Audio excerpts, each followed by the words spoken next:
Welcome to our viewers worldwide. I'm Carl Azus, and this edition of CNN 10 begins with news of a tornado and an avalanche. First, in the eastern part of the U.S. state of Alabama, rescue crews are searching through the wreckage left by an EF4 tornado. According to one of the people helping out, the homes in its path didn't stand a chance. We told you yesterday that a string of twisters killed 23 people in Lee County, Alabama. When this show was produced, officials said several more, as many as 8, were still missing.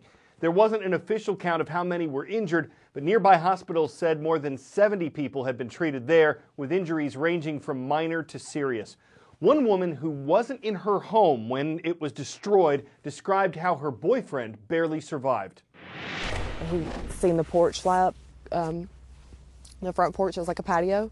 He seen that fly up, and he said he had just enough time to dive to the couch, which the couch is about a foot away from the screen door, and he just held onto the couch for dear life. Alabama's governor extended a state of emergency there. It was originally issued last month because of tornadoes and severe weather, and one was also declared in 3 nearby Georgia counties. That state's governor says more than 20 homes and a couple businesses were completely destroyed, and dozens more houses were damaged in some way by the storm. A sheriff in eastern Alabama said it looked like someone had taken a blade and just scraped the ground. What kind of disaster would have this kind of power? Technically, a tornado is just a violent rotating column of air coming out of the bottom of a thunderstorm. But it takes a lot to get that violently rotating column to come out. All you need for a tornado really to form, though, are thunderstorms and a jet stream. That jet stream's aloft, it makes the energy. If you have moisture at the surface, dry air, cold air, pushing that moisture up, you can get a tornado to form in any state. Those days where all the ingredients combine, you get the humidity, you get the dry air, you get the jet stream, you get upper energy in the jet stream, you get winds turning as you go aloft. The higher you go, the winds actually change direction. That can cause storms. Those things all cause storms to exist and get big. Those are the ingredients that cause a big tornado day. So now the EF scale, enhanced Fujita scale, starts at 0, goes only to 5, and anything above 200 miles per hour is considered an EF5 tornado. If you have a 0, you're going to lose shingles. A 1, you may lose a couple of boards on the roof. A 2, you'll lose all the windows and maybe even a wall.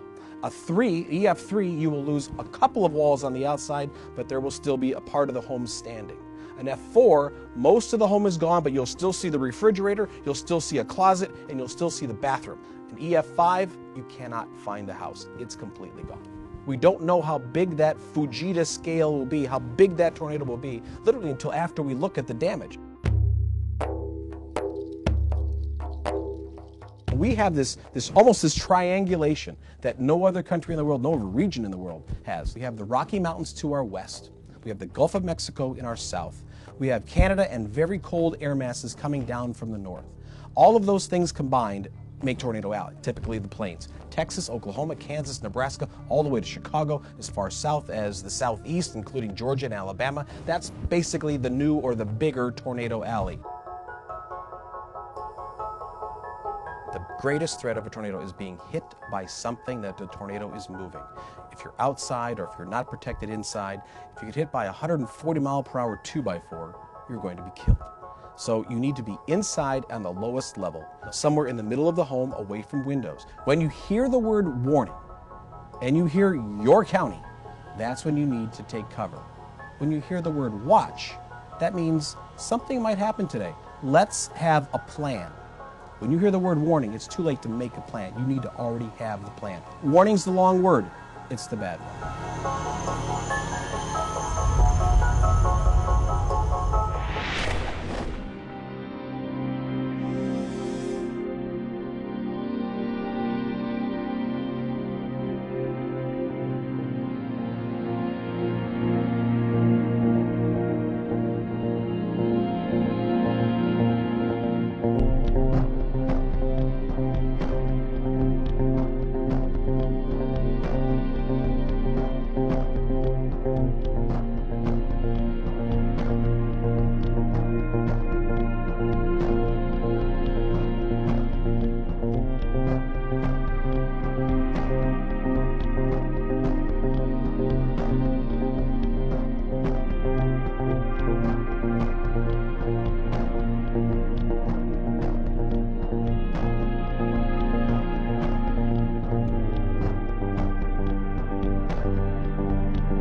more than 24 hours after launching from Florida's Kennedy Space Center, a capsule made by SpaceX successfully docked with the International Space Station. Here's why this is significant. This was a test. The company SpaceX was working to prove that its new capsule, the Crew Dragon capsule, was capable of ferrying astronauts safely from Earth to the ISS. No one was actually aboard the Crew Dragon when it launched. Only after it docked with the ISS did the people who were already aboard the space station go inside the Crew Dragon. Since NASA retired its space shuttle program in 2011, the U.S. has paid for astronauts to hitch a ride on Russia's Soyuz spacecraft to get to the ISS. SpaceX could get them there on American vehicles once again. SpaceX is considered a private company, while NASA is an agency of the federal government, though SpaceX has received billions of dollars in funding from NASA. Assuming the rest of its current mission goes well, SpaceX plans to use its Crew Dragon capsule to ferry 2 astronauts to the ISS this July. 10-second trivia. Which of these U.S. bridges was completed in 1937? Golden Gate Bridge, Brooklyn Bridge, Mackinac Bridge, or 7 Mile Bridge? It's neither the oldest nor the youngest on this list, but the Golden Gate Bridge is the only one that was finished in 1937. At that time, it was the world's tallest and longest suspension bridge, and 2 of the elements that challenged its construction, storms and fog, continue to test the Golden Gate Bridge today. Part of it had to be closed to traffic recently after a lingering thunderstorm damaged its northbound lanes, and protecting it from corrosion and rust is a never-ending battle.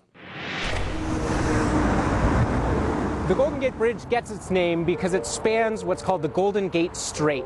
This is a 3-mile-long and 1-mile wide body of water that connects the Pacific Ocean to the San Francisco Bay. Before the Golden Gate Bridge, there was a bustling ferry system that ran people and commerce between San Francisco and the Redwood Empire to the north. It's actually unknown how many people worked on the Golden Gate Bridge at the time of construction because records were scarce from that time. Today we have close to 200 employees who work to maintain, to paint, to weld, to make sure that the bridge is in good and safe operating condition. So we're right now getting sandblasting on the outer part of the bridge, which is up underneath. Right now, where the walkway is, where the pedestrians ride after 3:30, so the cars are probably just about 15 feet out. You can't feel it, but the bridge is probably moving, you know, like this as we're standing.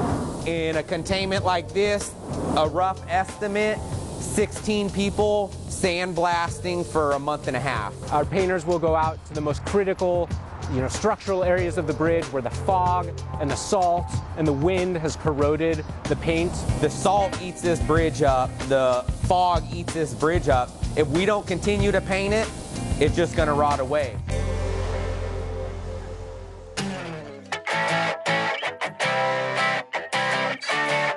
Having the right tires can make a car fly, and in this case we mean that literally. This is a tire company's concept. It's not real yet. It would have tires pull double duty as propellers that could reposition upward to take a car up, and away. It's being pitched as part of an autonomous car of the future. No idea how much something like this, plus the flying car, would cost, but if you're asking why do you need 4 of them, it's because half that many would be too tired to fly. I thought that was a really good pun. You could almost hear the rim shot afterward. It's fun to take ideas like that for a spin. Not every pun has been spoken for, and we're always driven to ride out some more, even if that means sounding a little lug nutty at the end of the road. I'm Carl Azus, and that's CNN 10.